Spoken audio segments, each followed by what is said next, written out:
welcome to the Scotland Singing for Health podcast, produced by Scotland Singing for Health Network and funded by the Royal Society of Edinburgh. I am Brianna Robertson-Kirkland, and today I'm joined by three very special guests. Before I introduce them, let me tell you a little bit about this podcast and why we are talking about Singing for Health.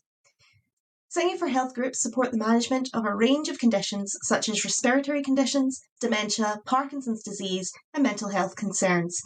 In each episode of the podcast, we will be talking to singers, singing group leaders, researchers, and medical practitioners to find out more about the benefits of singing and what Singing for Health activities are taking place all around Scotland. Today, our podcast focuses on why we have established Scotland's Singing for Health network, and we are joined by Co-Investigator on the project, Liesbeth, Research Assistant on the project, Sophie Boyd, and singer and singing leader Rachel Hynes, who runs several Singing for Health groups all around the country. Thank you all for joining me today. So I suppose the first thing I should mention is that the idea for this network really began when we all met online for the Spheres of Singing conference back in May 2020. Now, that conference was designed to bring researchers and choral conductors, community singing leaders, singing teachers, music therapists, professional singers, anyone who deals with singing really, to bring them all together to discuss the importance of singing. And there's a lot of synergies between the conference and this network, but we have quite a different focus from the conference. Liesbeth and Sophie, it was your panel where the idea of establishing a network began, wasn't it? Yeah, so one of the conference days was filled with talks on singing and health, and it was so exciting to hear all the contributions. And Rachel ran a fantastic and super inspiring workshop on singing for Parkinson's, which I think we'll hear a bit about in the next podcast episode. And from our audience and the people giving talks, there was so much drive and want for connection to connect up the different strands of practice and research that people were working on. And of course, there is the fantastic keynote from Granville Hancocks as well. I don't know, Liesbeth, if you want to share a bit about that. Yeah, Granville Hancocks has done so much research on this subject and has been lobbying for it for a while. But yeah, no, it was a really inspiring talk, and just having all the different disciplines together. I presented some research on singing for mental health. Rachel had her workshop, and there were so many other talks and people in the audience really engaging with the speakers. So it was so obvious that there was a need and a desire to connect researchers with people that work as singing practitioners or singing for health. So yeah, it all kind of came together, and we connected on the app that we were using after that, and one thing led to another. Great.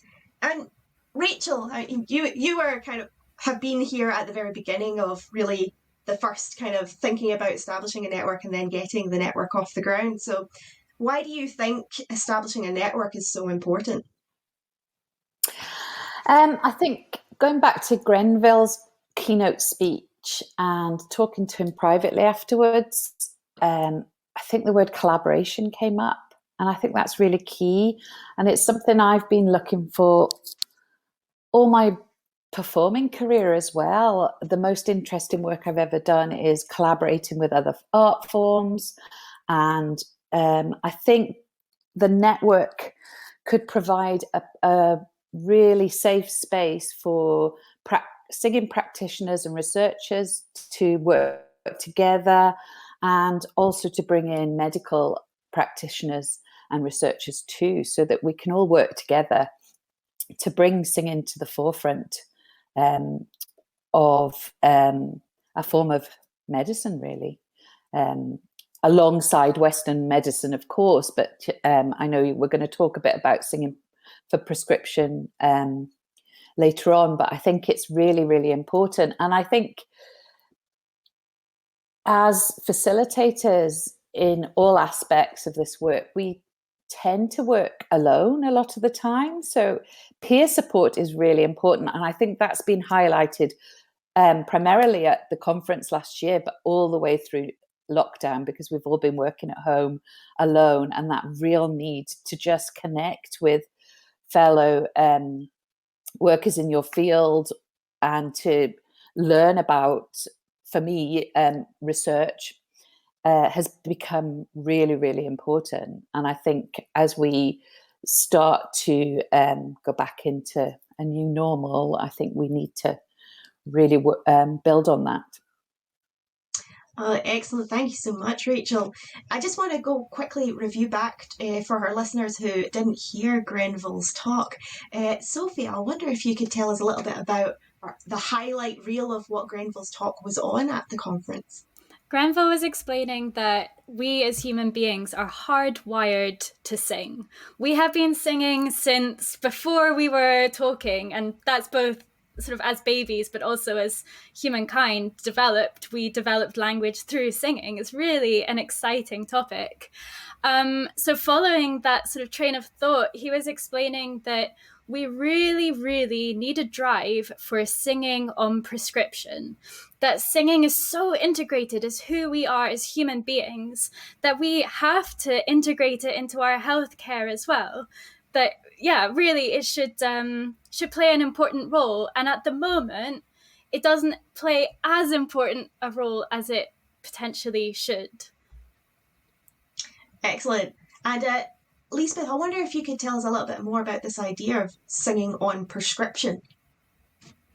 Well, I can relate it back to my own background as a clinical psychologist, where even before I went into research and doing choir research, I was always recommending people to find things that they love to do, to improve mood. Art and singing can be one of those.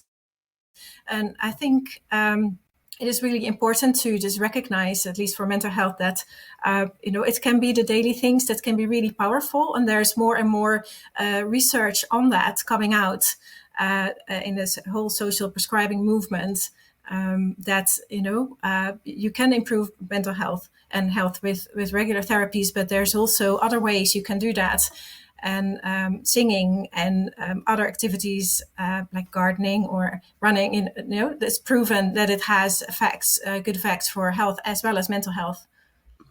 I think singing on prescription is quite important as well when you think about this holistic healthcare model where you're not just treating a set of symptoms, but you're actually seeing this as a whole person and working with them to help manage their health condition.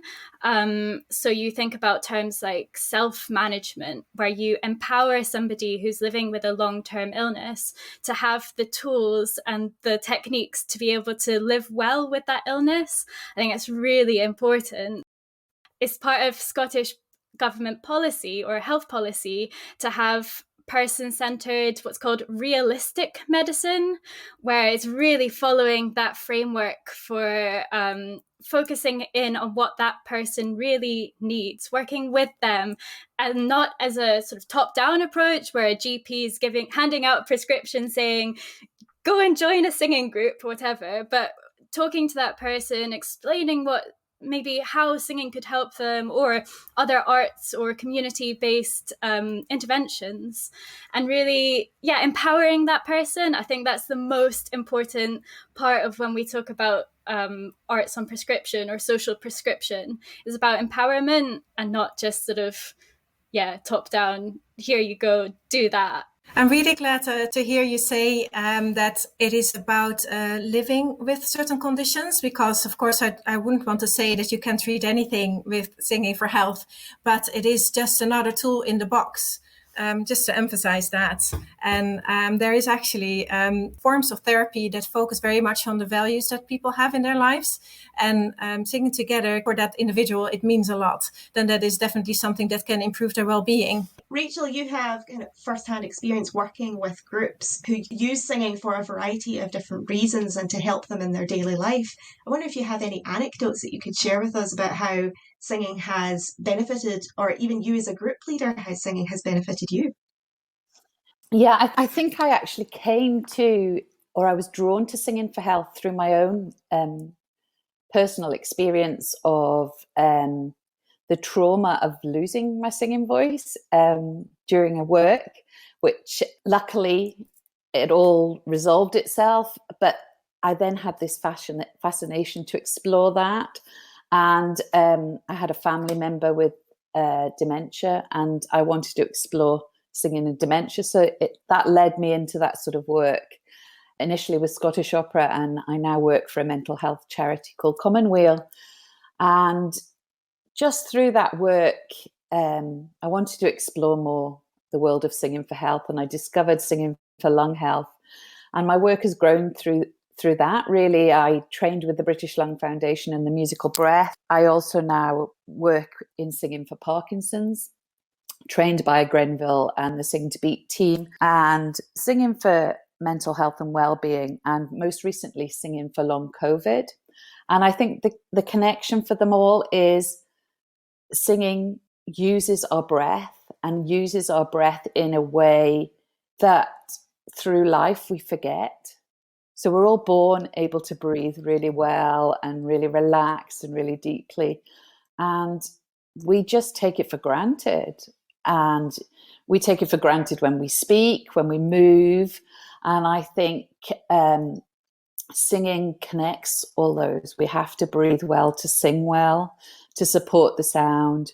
And similarly, when we move. And I think as an extension, certainly in lung health areas and possibly Parkinson's, we can work together with clinics like physio clinics, respiratory clinics, to add, as Liesbeth says, another strategy or another item to your toolkit.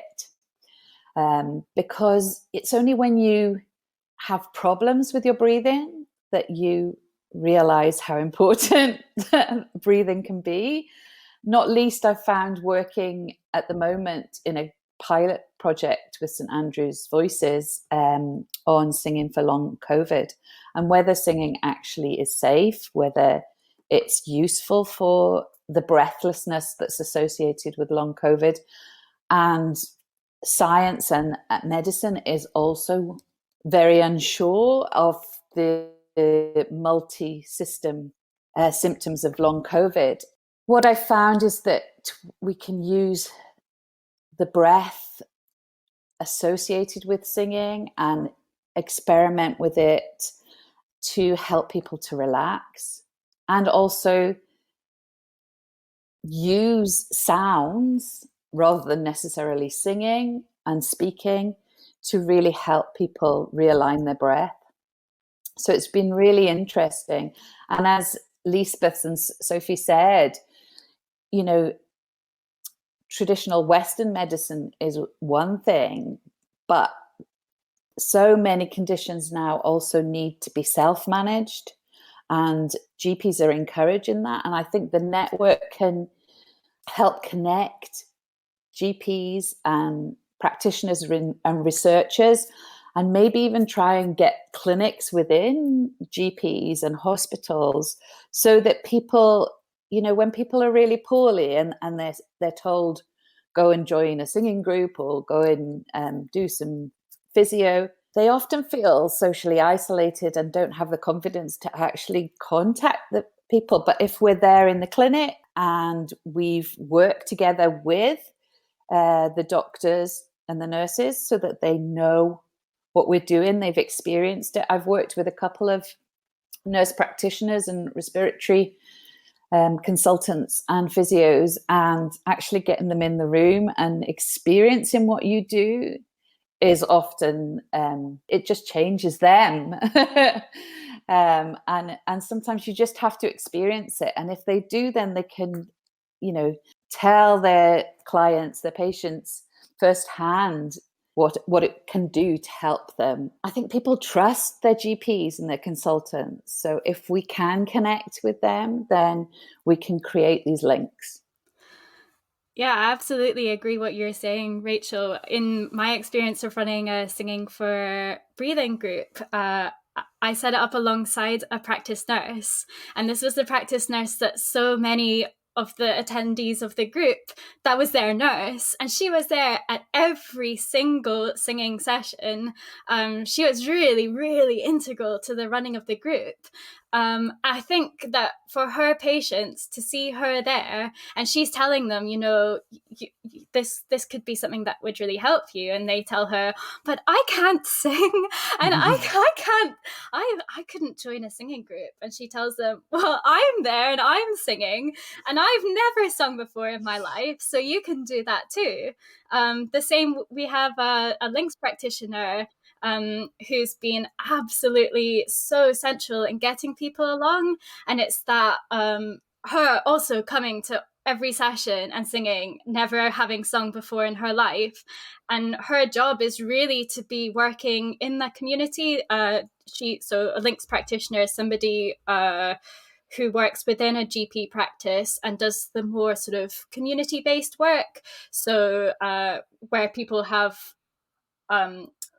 long-term illnesses, helping them with the sort of social things or the community-based things or the sort of life management things that a GP maybe doesn't have the skills or time or resources for, but she's there to really help them. So she'll signpost them to different resources in the community, like the Singing for Breathing group, and she'll meet up with them before they go to their first session in case they're nervous about going, and she'll come with them and she'll have talked them through everything to expect. So it's really that taking the time with patients to really support them, because it is scary to join a singing group potentially. I know in my experience it's terribly nerve-wracking, but if you have someone there just really supporting you, I think that's an amazing resource. And it's also a safe space, I think, for people with similar conditions to you to socialize. Singing is historically a very social activity, and even during this pandemic, when I've been running most of my groups online and we're actually muted, there's still that connection. And just recently I've done a few sessions with groups in person outside, and I've been absolutely blown away by how people could sing together straight away really well. So we've actually been using our other senses to be able to hear, because of the latency on Zoom and video platforms, we can't sing together. So we're all muted and people sing along with me, or with I create backing tracks with harmonies. But I've been astounded by the level of connectivity and how we just make a beautiful sound automatically together. 2 or 3 sessions now of different groups. And it's really given me confidence to know that they are listening with their other senses. So that's been really exciting. Excellent. Thanks so much for sharing your insights there. Now, Liesbeth and Sophie, we've already alluded to in the podcast some of the exciting research that's going on for singing and health, not least a project that Rachel's involved with on singing and long COVID. But I wonder if you could tell us a little bit more about the research. What does the research say about the benefits of singing for health? Research has been going on for about the last 20 years on singing for health, really building up this bank of research. And there's research on, I think, every element of singing for health, whether that's singing in mental health or singing in lung health, singing in Parkinson's, all these different elements. We're talking about why sort of collective singing or group singing is good for people. And we think about things like well-being. And it's really interesting because you might ask what singing has to offer as opposed to other activities, social activities or the like. And a piece of research I find really interesting is that singing has an icebreaker effect, that singing facilitates faster social bonding than other activities, so that you can actually build friendships or social connections faster, because when you're singing, things like your heartbeats and your breath start synchronizing, which is so cool. And it's also about that sort of being able to be together and expressing emotions together, but without having to sort of overshare or share a lot about yourself. I think that's really important when we're thinking about singing and health, when people potentially have long-term conditions that are difficult to live with. They can be in a space with other people where they can express themselves, where they have a voice. Having a voice is so important. And but they don't have to sort of let it all out and make people feel like they have to take on each other's sort of problems, that they can really share together and be together in that space. And it's about that safety, isn't it? About just connecting safely in a space through singing. Compared to other group activities, singing was better, for example, than team sports. There was research on that. And I think, with music, you can trigger so many different emotions. And I actually did some research with Harmony Choir on that, and some sample from the general public, that singing and listening to music and making music is number one factor. Emotion that people experience is happiness. So it is less heavy than certain other maybe talking experiences, and sharing positive emotions together also improves bonding quite quickly. That ties in nicely with the icebreaker effect. And as to come back to what Rachel was saying, just currently there are some students working on research where it shows that even the kind of feeling connected with other people still has a relationship with well-being, regardless if it's online. There is just some students at the University of Edinburgh are looking into the singing during lockdown, online. And it shows that, and this is the world premiere of the result, that actually that the sense of entitativity still can predict well-being. Singing alone or in a choir rehearsal online can both do that. So it is further proof for the social identity approach. There's research on that, social identity is related to health and mental health, better outcomes. And singing in a choir, and the more choirs you're part of, for example, is also positively related. The act of singing together is very powerful for well-being. I should say at this point, for any listeners who are interested in some of the research that is currently ongoing, we will try to link as much research that is available to you in our show notes below, so go do and check it out there. I realise there can be some challenges to carrying out Singing for Health research. Are there any areas of research that Sophie, Liesbeth, that you'd like to explore in more depth, or that you haven't been able to carry out yet that you plan to in the future? In 2016, that was the first time I did choir research. And it was mainly because I had experience of singing in a choir. I knew the clients that I've been seeing over the years, that activities they did could improve their well-being. And also I was at the time working for a clinical trial where I went into psychiatric hospitals and other clinical settings, and people followed music therapy there. That was also very beneficial. But it was very separate from the rest of society, so to speak. And I thought that was a shame, because it is known, there's lots of evidence that stigma of mental health, it is still can be a negative one. And what happens when people have mental illness, that they can internalize those negative stereotypes, and then negatively impacts on their self-esteem. So I wanted to just bring people from different mental health backgrounds together, just to show that everybody is equal. Just because you have mental health issues, you still can take part just like anybody else. So the Harmony Choir project was not a therapy, was not a music therapy, which made it all the more empowering, I think, because it is all about equality and inclusion. And what I was hoping for is that by bringing people together from different mental health backgrounds without knowing necessarily what other choir members' background was, of course, I had confidentiality, that they could just hang out, sing together, experience all the positive effects of that. And maybe that could change some of the prejudices, because there is research on that bringing people in contact with each other changes their negative views, or it can do that. So, and the results did show that it changed people's views towards a more positive way of what people with mental health difficulties are capable of. And the choir is still going, even through lockdown, because it's so important to keep the community going. And we're just biding our time until we can sing together again. The research that I've been involved with, but that's carried out by students, is about singing in lockdown. And I am very interested in just discovering more of the more, so not just the overall well-being effects, but also, for example, a sense of flow. It's also something one of the students is looking at, and how that can improve well-being, because there's research on that as well. And it's also what we found, that sense of flow or being absorbed in the moment can improve with singing. So yeah, I think there's still lots to explore. I think also how to engage people with singing for health. There's negative views out there that people think they can't sing. It was already mentioned.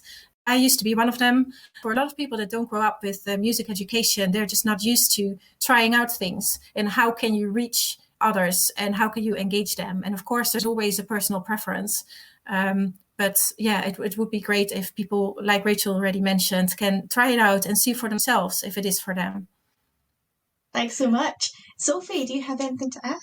I guess I was thinking about this, and there's a clear gap between the policies that are in place at a government level around health and the arts, in particular singing. And I think that a piece of research that'd be really interesting would be to look at this gap and establish why, or what can be done to mobilize the research and the practice that's happening and get it into policy. It's so nearly there. It's just on the cusp of being integrated. You have things like the Respiratory Health Action Plan that the Scottish Government have put out just last year, which singing for breathing or singing for lung health gets a mention, but it's only in the social aspects of perhaps singing in groups, good to connect with other people for peer support. But it's not about that singing actually helps you manage your breathing, which it does. The evidence is there that shows that singing improves people's breathing. And there's both quantitative measures of that and in-depth qualitative measures. And that's the example I've picked because that's also my research field, is in singing for lung health, looking at really people's really in-depth and emotional narratives of living with a respiratory illness, and the way in which participating in singing has really really impacted in their lives. And so when I look at policy like that and I see, it's nearly there, like it gets a mention, singing for breathing gets a mention in this really important report, but it could get so much more of a prominence in there if they really recognize that singing has the same impacts as things like pulmonary rehab, which is something that's prescribed for patients with, for example, COPD, which is chronic obstructive pulmonary disease. I think we're going to talk about this in another episode. But just briefly then, pulmonary rehab actually has a higher drop-off rate than singing for lung health groups, because singing for breathing or lung health, it forms that community of support, absolutely. And in doing so, people stick with it and they develop their breathing practice over time, because it is something that can take time to relearn how you breathe. So yes, in the long run, I would love research to really be able to cement what is happening in this practice, in this research, into policy. And I think our network can nurture these relationships between the medical and the musical side, and maybe try and get people in their training, in their medical training, to work with us and see the benefits. You know, we can have the research and the practical in the same room, because we know that pulmonary rehab, mental health services, Parkinson's services, they're all overstretched. And the number of clients I have in my Singing for Lung Health groups who are now referred after their 10-week pulmonary rehab to things like Singing for Lung Health, and then they don't need to go back because they have something that's carrying on. And what's great about our work is we make it creative. We encourage people to have fun, but we know we're helping their breathing, but it takes their mind off the breath. And, singing is actually a high energy. It is a sport, really. There's a lot of talk with the Olympics going on at the moment. Are singers athletes? Well, we are, really. And that's part of the reason that we're working cautiously with long COVID at the moment, because singing is such an energetic activity that we have to pace it very differently in that world. But, I have lots of clients who have come to me consistently and then gone back to their respiratory appointments, and their breathing has improved. And it's just getting the message out there. And I think this network is so vital to creating that collaboration and nurturing it. And what we're really speaking about here is a collaboration, an absolutely vital collaboration between the singing practitioners, the medical practitioners, the researchers, and everybody combining, and even the people who benefit from Singing for Health groups. And so this is part of the reason why this network's established as well, is to make all of those connections, to bring everybody together. And the research speaks to that too, that we have to work with practitioners. Isn't that right? And I'm just going to throw that out to everybody here. Yeah. For my choir research project, I had to set up my own choir, and that is quite a lot of work. So that would be one reason. But also, there's so much information just from practice that as just a researcher, when you're just looking at it from the outside, you don't know about. So it's so important to hear that directly. I went into research after working as a therapist for over a decade, because then you know what you're talking about and you're informed. And that's why it's so important to just have all these different parties together, so we can just maximize outcomes in every way, really. And I think going forward, I know myself as a practitioner, research terrifies me. And I'm sure there are researchers that are terrified by the practical side. So we can skill share. And it's the same with the medical world as well. I think the ideal is that we can work with the medical practitioners and researchers and skill share, so that they can add elements of our work into their work and vice versa. So we can just create a really fluid team, I think. Now, this takes me to the point that we've all alluded to here in the podcast, but we haven't spoken exactly about. And that's, we've all been part of Singing for Health groups ourselves, or we've been leading those groups. And I wonder if we could take this opportunity to tell our listeners just a little bit about our background experiences. So, Liesbeth, you've already spoken a little bit about Harmony Choir and how it got going, but tell us a little bit more. What is Harmony Choir? It's still running, so what are they up to? From after the project that was only supposed to last 2 months, and it's now we passed the 5-year mark in June, and we've been raising money for mental health charities that are nominated by the choir. We have a choir organization. Choir committee comes from within the choir. We set that up. And we're trying to raise awareness of mental health and mental health stigma where we can. And Sophie, you work in Singing for Breathing. Could you tell us more about that? Yeah, so I set up a Singing for Breathing group in Denniston in the east end of Glasgow in 2018.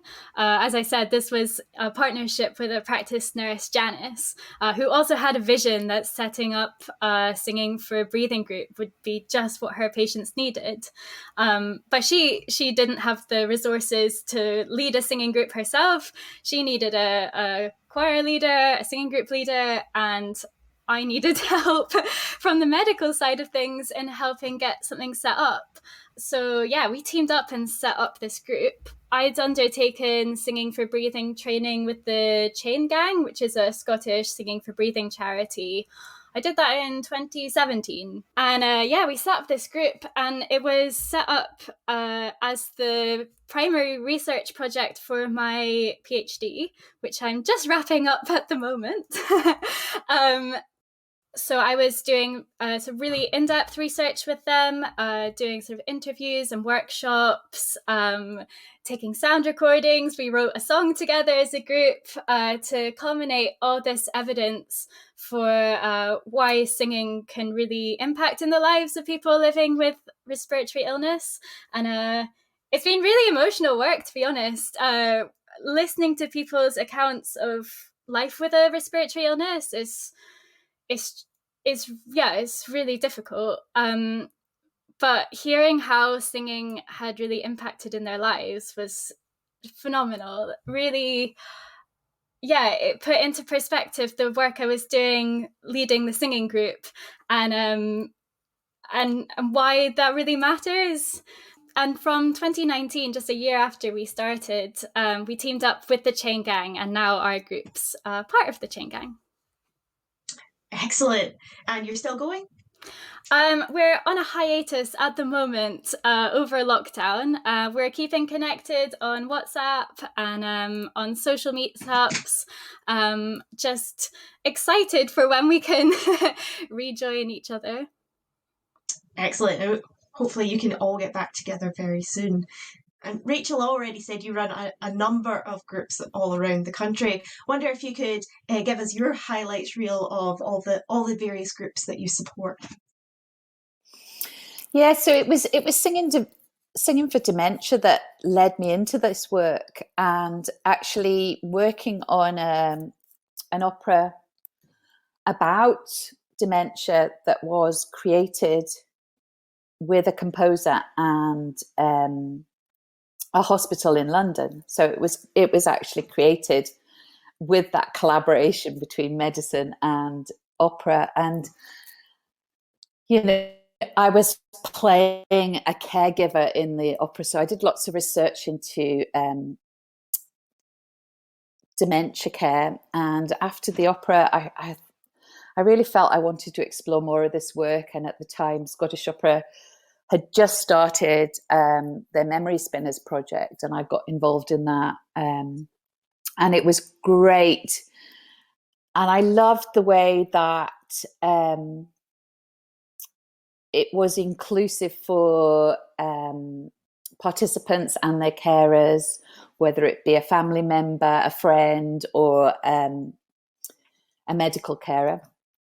And that's a thread that's running now through all my groups, because I felt after that project finished, I needed to explore this area of singing for health. And what I love about it in comparison to my performing is that I have direct contact with people, and the communication is immediate.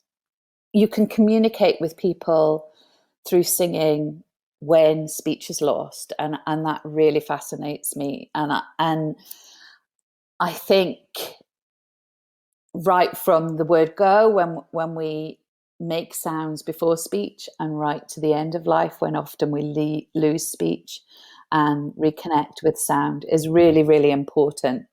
And that's why I think singing is beneficial from the very beginning to the end. I went on to try and explore training in other avenues of singing for health, and discovered singing for lung health. And as I said, I trained with the British Lung Foundation, and at the same time I discovered a group that needed a leader in air, and that's progressed, and we're now our own constituted group called Dare to Sing. And I've since gone on to create several different groups. I run a group in West Kilbride. I've, during lockdown, created a Singing for Lung Health group with St Andrew's Voices. And that's been purely online. I created a group in Govan with Plantation Productions. And what's been great about that online work is I've never met some of these people in real life, but that connection, that social connection, through music, through sound, through movement, has brought us together. There's a real deep connection online. And my Singing for Parkinson's work, that's taken on a different role online. I think I found the need more for one-to-one sessions so that I can really hone in on individual needs.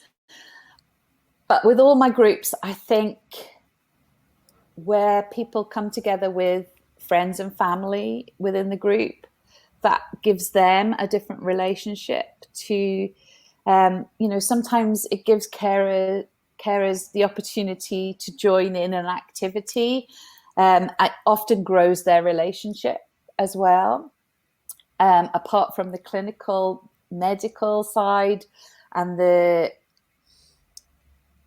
carer sort of patient side, they're equals in the singing group, and it's wonderful to see relationships grow in that way just through music, movement, breath and song. I'm also finding in some of my wellbeing groups now, and I really, maybe through the network, can do some research into singing and pain, which I think will be important going forward. Thank you so much for sharing that, Rachel. And just that what you were speaking about there, about the important role that singing can play right at the end of someone's life. And I do have a personal anecdote where my grandmother, who passed away a few years ago, at the very end of her life, she was losing her speech, and she'd always loved to sing and love song. And she wanted me to constantly sing to her. And so I was singing songs that had been very important to us. And it played such an important role for us together. And this was after I had been working as a leader for the Musical Memories Choir in Hamilton, which is a Dementia Singing for Health group. And I'd seen they were coming with their carers or with their family members, and the important role that singing was playing in each one of their relationships. People who have dementia were coming to life as they remembered songs from the past. And it was a moment of joy for their family members or their carers who were with them to see that connection to the past come back, and for them to just get a hint, a moment of that person that had been from beforehand, before the dementia had really taken hold. And so this is where Singing for Health is such a deep personal connection, but also such a deep professional connection with me, because I've seen it firsthand from a personal experience and firsthand from a practitioner experience. And just finding out that singing can benefit in a variety of different health areas as well. And it just makes me think, it's like, why is this not more known about? Why is there not more opportunities? Like, if we can get the word out more, then surely this could benefit people in the longer run and more people all around the country. And that's really what I hope that the network can do. This is what I meant when I said there's lots of anecdotal evidence, but that's why research is so important, and hopefully at some point it won't be necessary anymore. But at the moment, it is a tool to get the recognition it deserves. And that was also the reason that a few years ago I evaluated an intergenerational musical project where children went into primary school age, like 10 years old, went into elderly homes and made music with the elderly. And exactly what you said, the memories came back, and also they were able to build new memories, and it built intergenerational friendships. So it can be used in so many ways. Yeah. Go ahead, Rachel. Yeah, Brie, it's funny because I've been trying to think all week, who was the person that I knew that was associated with the musical memories in Hamilton, because I've just sung this week at a funeral of one of the members there that I worked with years ago at the Memory Spinners. And it sounds odd to say, but it was a really beautiful funeral because his wife had just made it a real celebration of his life. And I knew them as a couple through the Singing for Dementia work that I did. And singing became a really important part of the latter part of their journey, to the point where the song I sang at the end of the funeral was a song that she sang to him to put him to sleep at night in later years. And I think in Singing for Health, as opposed to the singing that I do in my performing career, it's really difficult to sing at the level that I do professionally to be emotional. But in Singing for Health, it brings emotions to the fore that maybe people have been suppressing because of the illness, because of the way it's isolated them. And I think singing, Sophie mentioned this earlier on, and I use this a lot, singing helps people to find their voice again, where illness has maybe taken that voice away. Gosh, we're all getting emotional. It is really emotional to hear about all these personal connections with singing and Singing for Health, and the way we see it in the people we work with or family members, the way that singing, it just connects on such an emotional level that there's nothing else in the whole world like singing can connect people. Part of my research, I spent some time with a deathbed choir who are set up to sing around in hospital wards or at the bedside of people who are crossing, they're called threshold choir, crossing the threshold of life and death. And it was just so beautiful. I was just there for their practice, and they were in a year of practicing before they sort of went out into the wards. The way that music could just lull just so gently this transition, and the way they practiced was that you'd be sort of lying back and they'd tuck you in and they'd sing to you, and it's the most there's no experience like just being sung to. It's like being sung to by your mother as a lullaby, and the way that song can really connect right from birth to death and how it really has a place in all these settings, and it can help people live well with their illness but also to die well as well. It's just amazing. I think this is where Singing for Health really plays an important role, because yes, it's there and can help with a variety of issues that can affect our well-being, but it can really be there from birth all the way through to the end of our lives and play a hugely important role.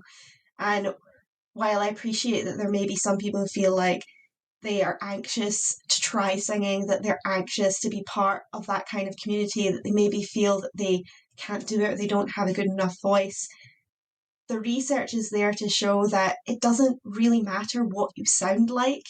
It's the feeling of taking part in that kind of activity that's important.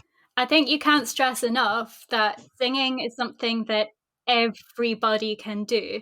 You might think you're the worst singer in the world, but you could still be part of a singing group, because there's no such thing as not being able to sing. Just categorically, everyone can sing, everyone can join in. Like Granville was saying, we are hardwired to sing. It's in our DNA as human beings. We can sing. We can absolutely. And I think that's something to really bear in mind when we're discussing this. Singing can sometimes be thought of as quite an elitist activity when you talk about choirs, and I think there's a bit of a maybe barrier to access there when you start using language around choirs. But when you start talking about singing as something that's inclusive, that everyone can do, the potential for it being able to really reach out and help people is massive. Absolutely. I was woken in the night by my cat, actually, but as I was getting back to sleep, I was very aware of the birds. I live by the sea, so we have lots of seagulls, and at the moment they're very protective of their young. And I don't know, I have got used to the sound, but last night there was something going on outside. I was so tempted to go outside and see what was going on, because the sound they were making, and that's the sort of base sound that they use to communicate. And as humans, sometimes we forget that that's where we come from, those base sounds. And when we lose speech, or we lose the ability to breathe to speak, then we get shut in. And I think singing can be a way, and particularly group singing, because once you get people in the room and they experience that magic, the way we all connect with rhythm, with beat, with breath, and with music, and it just unifies people. As Sophie said, it's so hard to explain, but once people experience it, you see personalities. When people find their voice, you see personalities regrow, and it's just wonderful to see. That collectivity, or the collective singing, is so important, because you think you might be really anxious about what your individual voice sounds like, but as soon as you're in that group, it's not about your sound, it's about everyone's sound coming together and being one sound. So actually it doesn't matter what you sound like, because it's not it's about everyone's sound. And I think that was my big worry about working online and not being able to hear each other. But actually the human body is really clever. And as facilitators, we can teach people to use their other senses to listen. And that was my gut instinct when I took to online singing. And I was so pleased when we got together and that sound was there. And I think there was that real desire to create that one voice within a group when we got back together socially very, very recently. So this has been a really inspiring conversation for me personally. And what I should say is that as part of the network, we are mapping the groups that are all around Scotland, the Singing for Health groups, and we're planning to release that as an open access site. In that map, what we're hoping to do is to make available to everybody where there might be Singing for Health groups in your area. In the meantime, we will link all of the groups that we have been discussing today below in our show notes. Please get in touch with us via our Twitter @ScotSingHealth, and we also have an email address as well, which I will link below in the show notes. Now, just to wrap up this conversation, and before we end our discussion for today, is there anything that we would like to add for our listeners who might be following along with us? I would say, if you haven't tried singing because you're afraid you can't sing, try it. And the singing group, even though it may be a bit more scary than just an individual contact, might actually be quite helpful, because you can kind of hide behind other singers, and there's other singers that will support you. They'll just explain things to you, so you're not on your own. My experience with groups of singers is it is a community, and that's like Sophie mentioned, because of the icebreaker effect, that community can exist really quickly. So just give it a try would be my advice. And also, if you're still really nervous about taking that step into a room, now's the time to do it online, because other people won't hear you. And that will hopefully give you the courage to, when we get back to in-face singing, because you will have built up social relationships with people. And also going forward, I think certainly most people that have been working online will be exploring blended learning going forward as well. So, and I'd say spread the word about Singing for Health. Tell your GP, tell your nurse, tell anybody who'll listen that singing is a really important part of healthcare, and it really should be normalized. Thank you all so much for your really important advice and your inspirational discussion. This has been such an important conversation, not just for explaining why we have established this network, but also to explain some of the important work that you've been carrying out on Singing for Health. Thank you all for joining us today.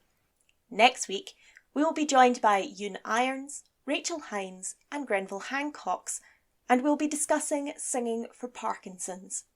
Thanks for listening. Fa